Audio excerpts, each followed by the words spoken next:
Huiwen asks him how he can say that after creating a place like this. She asks him how this place is called a paradise where they are free from the scenarios. He asks her to kill him if she wants, and Huiwen rushes toward him, saying she was going to kill him even if he didn't say that. She activates her personal skill, Time of Judgment, but the absolute good alignment constellations contemplate her request. She is shocked that her request has been contemplated. Reinhardt says if she kills him, then paradise will be ended, and says she has suspected to a certain extent, but he is sure that she already knows that there is no such thing as perfect paradise exists. She was notified that the constellation of the absolute alignment had left the decision to Huiwen Jiang. Reinhardt says the very obvious fact of life is that shadows lurk where beauty exists, and she thinks she was expecting this, but it is far from her expectations. She asks him what he is trying to achieve with the monsters he is breeding, and if he wants to conquer dark cattle, and he says he won't do anything. They are no more than nutrients for paradise. Huiwen is shocked to see a large tree grown in front of her, and Reinhardt asks if she doesn't find it strange that demons don't attack this place when the rest of Dark Castle is full of them. Suddenly, the tree branches grow, and it grabs the people while Reinhardt asks her if she ever thought how the Dark Castle came to be infested with so many demons. The people shout for help, but they all have been thrown inside the tree, and it closes like it never existed. Now only 2 are left there, and with their bodies, many new flowers have grown outside the castle. An immense amount of light covers the castle, and the buds fill with the blood of those who just died. After that, the buds bloom, and demons emerge from the tree, creating demons in perpetual motion. It was paradise where all the demons were created. Reinhardt reveals that once every month, the demons that were born there are released, and there is a limit to how many of them they can hold there. Huiwen is shocked and asks how he can do such a thing, and he replies that someone had to do this task. He states that life goes on for even losers of the scenario, and somebody has to create a place for them. Huiwen says if he really wanted to help them, he should have helped them carry on with the scenarios. He replies that the enemy in the next scenario isn't someone they can defeat. She asks him if he knows what is waiting for them upstairs, and he replies that it's not a matter of what is waiting for them. Even if they clear the next scenario, another one will always be waiting for them. Huiwen says they can keep fighting since it's a scenario, and there must be an end to it if they keep honing their skills and collecting stories, but he interrupts her and asks if she really thinks they can clear all the scenarios. He asks her if she really thinks peace will come when they achieve that, and if anyone ever managed to reach the end of the scenarios.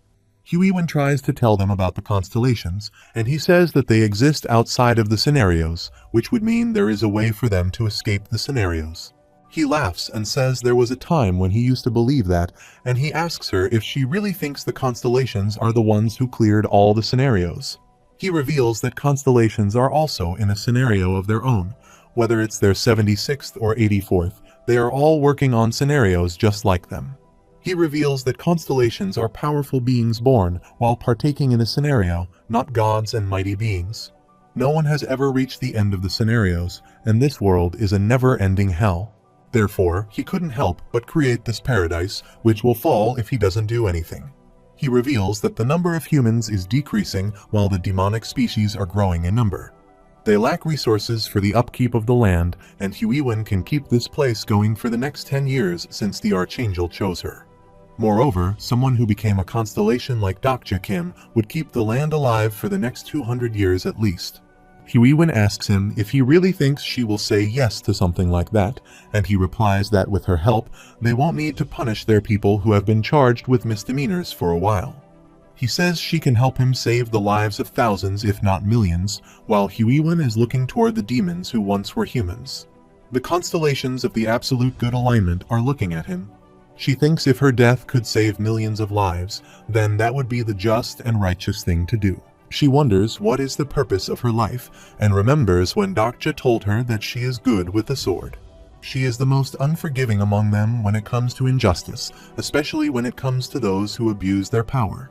She always puts herself on the front line in their battle, and never once complained about difficult things. He told these things about her because she kept participating in the scenarios, and therefore he asked her to participate in the scenarios. She thinks Dokja must not have given up even when he knew the truth behind this scenario. She believes she has killed many people, and she may have been waiting for a chance to atone for herself. She made those choices because she wanted to keep living, and now she has decided to continue living.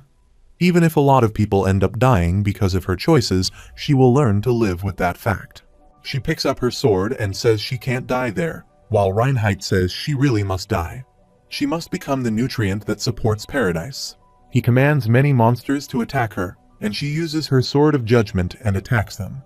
In the meantime, Hyunseong reaches for her help and punches one of the monsters about to attack her.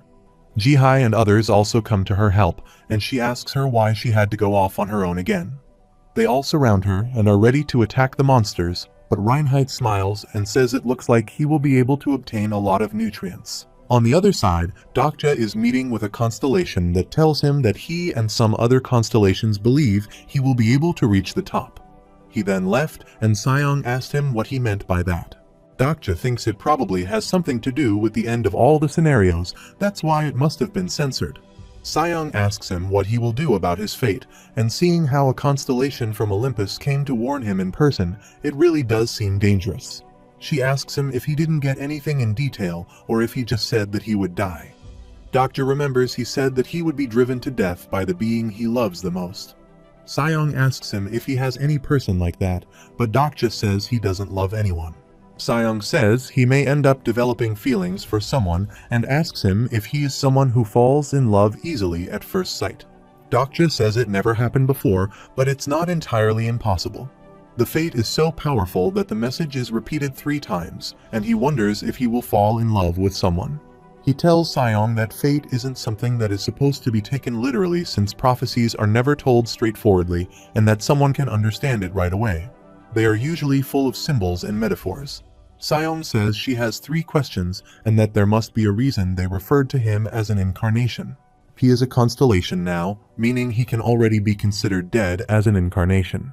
The second thing is that the expression, being he loves the most, can be a metaphor, and it doesn't necessarily have to be a person. Her third question is about the meaning behind the word death, and it could not be referring to death in the literal sense. She asks him when he thinks a person is considered to be dead, and he replies that when their life comes to an end, and when their heart stops and they no longer breathe. She exclaims that she can now understand why he reads something like TWSA over and over again and asks him if he hasn't read comics, and there is a cliché line for times like these.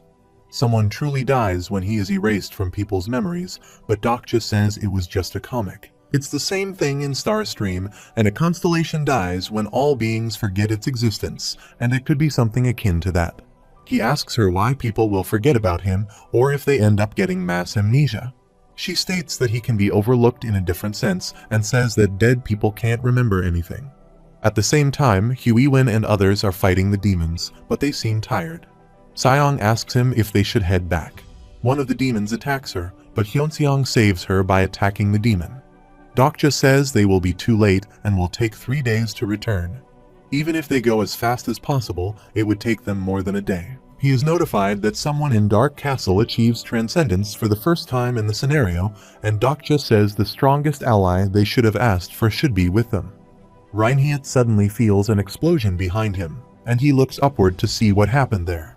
But many big stones fall upon him, and Dokja says it's about time Younghyuk should start acting like the main character. Younghyuk reaches there to save them and says to Reinhardt that he has hidden him very well. However, he can't find Dokja there and asks them about him.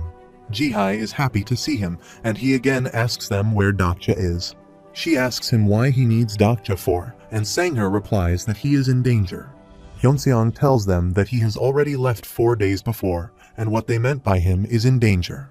Jihai asks him if he is sure he is not mistaken since they are the ones who are in danger. Numerous demons have appeared and surround them all, and Sangha says she will explain once they leave. Younghyuk uses his 100-step godly fist technique and says they will escape through the roof. Suddenly, a demon approaches him, punches him through his fist, and makes him fall. He has defeated many demons in just one blow, and they are shocked and surprised that he fights with just his bare hands. Huiwen thought they might have left there, but they seemed relaxed now. Younghyuk is beating and killing the demons one by one. He then orders others to head up, but Sangha asks him to stop and says it's too steep for the children to climb. He then grabs a demon by his neck and says he will make some steps, so they have to climb up using that. He makes steps on demons' bodies and asks them to step on them. Meanwhile, he hears a voice from behind, and Reinhardt asks him if he is the incarnation of Junghyuk. Jihai is shocked that he is still alive after hitting by such rocks. They have reached upward by walking through the demon's path. He thinks he shouldn't have expected the second strongest ranker of Dark Castle to die from a pile of rocks falling on him. Yuseong is about to climb up the rock, but Junghyuk says she can't come with them. He uses his finger and throws her back to the dungeon. Gilyoung asks him why he did this, but he throws him too and asks him to join his friend. They both fall back into the dungeon, but Junghyuk just stays and stares at them. The castle rumbles with their voices, and the people wonder what it is. They think it may be monsters, but the others ask to relax and say the guards will take care of them. Junghyuk appears from the smoke, and they ask him about what is going on there. He thinks the things that aren't a part of the scenarios are also stories, and he once tried to protect this place in accordance with Reinhardt's beliefs. He tells people that paradise will fall soon and asks them to find something they can protect with their strength and defend them. In the meantime, the beasts get out of the dungeon and start walking toward the people. The guards are also scared and wonder why they are attacking them and look for their lord. The people run to save their lives, but the demons start killing them. A girl is crying in the corner, and one of the demons is about to attack him when Junghyuk reaches there in time and dodges his attack. He then takes out his sword and beheads the demon. Suddenly, the tree gets out of the ground, and people hear Reinhardt's voice and say there is no need to worry about anything. The guards are first happy to listen to his voice, but soon they are shocked to see that he has emerged into the tree. In his past life, he asked Junghyuk to protect the paradise with him, and he joined hands with him. People are scared to see such a giant monster, and people run to save their lives. He grabs the captain of guards in his branches and says he needed some energy for recovery. Huiwen attacks him, cuts one of his branches, and asks him to stop immediately.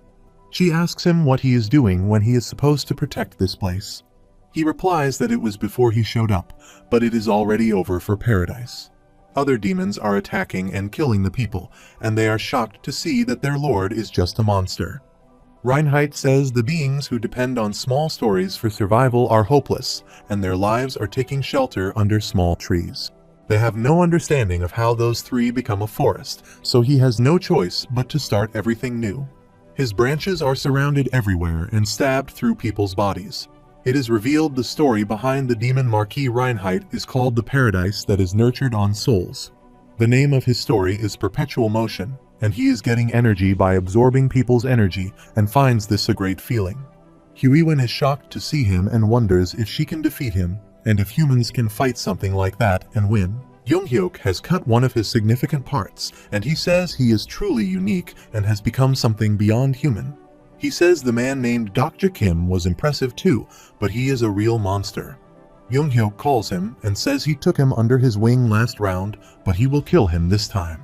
Junghyuk thinks he will gain 2 extra levels of strength from Flame King's galls, another from Gukryung's skin, and 4 from the Heavenly Sword of Gathering Clouds.